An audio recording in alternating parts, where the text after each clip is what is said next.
அண்ணே வணக்கம்.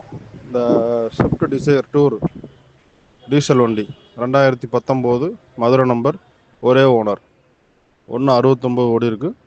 1,00,000 kilometre company service record. 4 tyre புதுசு, பிரிஸ்டோன் டயரு. இப்போ சமீபத்தில் தான் சஸ்பென்சர் ஷாக் அப்சர் வேலையெல்லாம் பார்த்துருக்கு. சஸ்பென்சர் ஷாக் அப்சர் வேலையெல்லாம் ரீசெண்டாக தான் பார்த்துருக்காங்க. வண்டியில் எந்த விதமான வேலையும் கிடையாது. வண்டி நீட்டாக இருக்கும். கவர்மெண்ட் கான்ட்ராக்டுக்கு ஒன்று வண்டி. ஆமாம், வண்டி பார்க்க வேண்டிய இடம் மதுரை. 5,45 ரூபா சொல்கிறாங்க. 5,000 ரூபாய்க்கு ஃபைனல் ஆகும். நேரில் வந்தீங்கன்னா அதுக்கு குறைச்சி எதுவும் பேசலாம். ஆமாம், வண்டியில் லோன் எதுவும் இல்லை. வண்டி நீட்டாக இருக்குது, ஜென்யூனாக இருக்குங்க. 2019 சிங்கிள் ஓனர். வண்டி மதுரையில் பார்க்கணும்.